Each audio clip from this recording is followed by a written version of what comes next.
Congress party 50 హామీలు అని పెట్టింది. ఒక్కటే ఒక్కటి నిర్వహించింది. 49 పెండింగ్ ఉన్నది. అదే ఇక్కడ గోపన్న ఐట్రిక్ కొట్టినాడు, 3 సార్లు గెలిచిండు. 80,000, 85,000, 84,000. ఈసారి ఆయన లేడు కాబట్టి 90,000 లేకుండా 95,000, ఇంకెక్కువనే వస్తాయి కానీ తక్కువ అయితే రావు. నవీన్ అన్న 2-3 సార్లు నిలబడ్డాడు. ఇంతకుముందు అజారుద్దీన్ ఉండే యూపీ బీహార్ అంతా ఎంపీ సీట్ చేసినా కూడా ఇక్కడ తట్టుకోలేడు. ఎందుకంటే గోపన్న చేసిన పనులు చాలా ఉన్నాయి, ఎన్నో మంచి పనులు చేసిండు. అందుగురించే కంపల్సరీ గెలుస్తాడు. అలా మిసెస్ అయినా కంపల్సరీ బీఆర్ఎస్ కంపల్సరీ ఇక్కడ విన్ అయ్యేది పక్కా.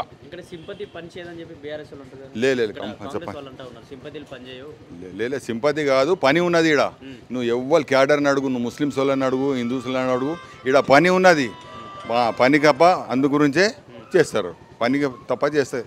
పని చేసినారు కాబట్టే ఓటేస్తారు, లేకుంటే ఏం లేదు. ఇక్కడ ఆయన పనిని చూసే వేస్తారు. చాలా పనులు చేసినారు, డ్రైనేజ్ వర్కులు కానీ, లైట్ వర్క్ కానీ, కరెంట్ వర్క్ కానీ చాలా పనులు చేసినారు. సిసి రోడ్లు కానీ మస్తు చేసినాడు పనులు ఆయన. కమిటీ వాళ్ళు చేసిండు, చాలా మందికి చేసిండు. కాంగ్రెస్ అధికారంలో ఉంది కదా మరి సెంటర్ ఈడ కాంగ్రెస్ అధికారంలో ఉన్నది, కానీ ఈయన చేసిన పనులు ఎక్కడ పోతాయి, ఎక్కడ పోవు కదా. ఇక్కడ కాంగ్రెస్ అధికారంలో ఉంది, బీఆర్ఎస్ నుంచి ఎమ్మెల్యే గెలిస్తే మరి ఫండ్స్ ఇవ్వడానికి ఇబ్బంది అవుతుంది జూబ్లీహిల్స్లో. మరి ఫండ్స్ రావడానికి దానికి ఫండ్స్ ఎట్లయినా వస్తాయి సార్. ఎమ్మెల్యే ఫండ్స్ ఎట్లయినా ఇవ్వాలి, వాళ్ళు ఇవ్వాలి లేకుంటే రేపు ఇవ్వాలి, రేపు లేకుంటే ఎల్లుండి ఇవ్వాలి. ఫండ్స్ కంపల్సరీ రిలీజ్ చేయవలసిందే. ఎమ్మెల్యే గెలిచినాక ఫండ్స్ ఏం చేస్తారు, వాళ్ళు ఇవ్వాలి, తిప్పుతారు. కాకుంటే ఫండ్స్ ఇలా గవర్నమెంట్ లేదు కాబట్టి తిప్పుతారు, కానీ ఫండ్స్ అయితే ఇవ్వాల్సిందే. ఇక్కడ కాంగ్రెస్ నుంచి కూడా ఎమ్మెల్యేలు ఎంపీలు అందరూ కూడా ప్రచారం చేసి ఎంతమంది చేయని ఎవరు పనులు చేసినారో వాళ్ళకే ఓటేస్తారు. మైనారిటీస్కి అడగండి మీరు, కంపల్సరీ వాళ్ళు 90% వాళ్ళే ఇక్కడ తిరుగుతారు. మన నవీన్ 10 మంది 1000 మంది తిరుగుతుండొచ్చు కాంగ్రెస్ వాళ్ళు, కానీ చాలా మంది మా సైడే తిరుగుతారు. బీఆర్ఎస్ కంపల్సరీ బీఆర్ఎస్ వస్తారు. అన్న ఏంది ఎర్రగడ్డలో పరిస్థితి ఏంది, ఏ పార్టీ వైపు ఉండబోతా ఉన్నారు ప్రజలు? కాంగ్రెస్. ఎందుకు కాంగ్రెస్ వైపే ఎందుకు? కాంగ్రెస్ అంటే మంచి పనులు చేస్తుంది కాబట్టి, రేషన్ కార్డు ఇస్తుంది, 200 యూనిట్లు కరెంట్ ఇస్తుంది, బస్ ఫ్రీ ఉంది, ఇంకా చాలా పనులు చేస్తున్నారు వాళ్ళు. ఇక మొన్నటిదాకా రోడ్లు లేకుండా రోడ్ వేసారు, ఇక్కడ డెవలప్ చేస్తున్నారు, ఎర్రగడ్డ డెవలప్మెంట్ చేస్తున్నారు. కాంగ్రెస్ పార్టీ అధికారంలోకి వచ్చినప్పుడు ఉంది, ప్రతి ఏం అడిగినా డబ్బులు లేవంటుందని చెప్పి కొంత వ్యతిరేకత వచ్చింది కదా. మరి అక్కడ ప్రజలు ఓటేసే ఛాన్స్ ఉందా? ఉందండి, 100% ఉంది. ఎందుకంటే కాంగ్రెస్ పార్టీ అందరికీ తెలుసు, టీఆర్ఎస్ పార్టీ బీఆర్ఎస్ పార్టీ ఏం చేసింది అనేది అంత అప్పుల పాలు చేసిపోయింది. ఇక్కడ ఏం చేయలేదు. అక్కడ వాళ్ళ లీడర్స్ ఎవరైతే ఉన్నారో వాళ్ళ బస్సుల్లో రోడ్డు, అది కూడా రోడ్డు డెవలప్ అంటే ఇంకా మిగతా ఏం లేదు. రోడ్లు వాళ్ళ లీడర్లు ఉన్న గల్లీలోనే రోడ్ వేసుకున్నారు, ఏం లేదు, ఏం చేయలేదు. ఆ డబల్ బెడ్రూమ్ ఇచ్చుకున్నారు, డబల్ బెడ్రూమ్ వాళ్ళకే ఏం పంచుకున్నారు.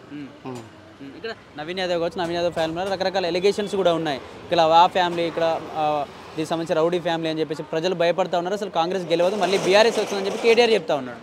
మేము ఎప్పుడు చూడలేదు, మాకు తెలియదు మీరు చెప్పేదాన్ని బట్టి. ఆ రౌడీలు అవి మేము చూడలేదు, ఇప్పుడు వాళ్ళని కూడా వినలేదు కూడా. ఇక ఆపోజిట్ పార్టీ వాళ్ళని బ్లేమ్ చేస్తున్నారు, ఇక మాకైతే తెలియదు. ఇంతకుముందు నవీన్ యాదవ్ ఓడిపోయిన తర్వాత కూడా మీ ఏదైనా సమస్య ఉంటే మీ దగ్గరికి వచ్చేవాడా? ఫోన్ చేసినా వచ్చేవారు, ఏమన్నా ఉంటే హెల్ప్ కూడా చేసేవారు. ఏమేమి చేశాడన్న? చాలా వరకు ఎవరైనా హెల్త్ ఇష్యూ ఉంటే హెల్త్ ప్రకారంగా వాళ్ళకి హాస్పిటలైజ్ కానీ, ఏదైనా ఫైనాన్షియల్ ప్రాబ్లమ్ కానీ సపోర్ట్ చాలా హెల్ప్ చేసిండు, చాలా మందికి చేసిండు. పేరు చెప్పుకోలేము మనం, ఎంతమంది కానీ కూడా చెప్పుకోలేము. ఆయన అప్పుడు ఇంతకుముందు ఇండిపెండెంట్గా కూడా పోటీ చేశారు కదా, అప్పుడు ఓడిపోయినాక కూడా ఆయన చాలా హెల్ప్ చేసిండు పబ్లిక్కి. సింపతి అంటే చనిపోయిన తర్వాత సానుభూతితో కూడా, మాగంటి గోపీనాథ్ చనిపోయాడు కాబట్టి సునీతకు సానుభూతితో కూడా ఓట్లు పడతాయని చెప్పేసి ఇప్పుడు ఆ సెంటిమెంట్ వల్ల వాళ్ళు చెప్పుకుంటున్నారు, కానీ 100% రాదు. బీజేపీ పరిస్థితి ఏందన్న? బీజేపీ పరిస్థితి ఇక్కడ అంతా ఏం లేదన్న, ఎర్రగడ్డ డివిజన్లో అయితే బీజేపీ పరిస్థితి ఏం లేదు. 100% కాంగ్రెస్, 100% కాంగ్రెస్. అవును.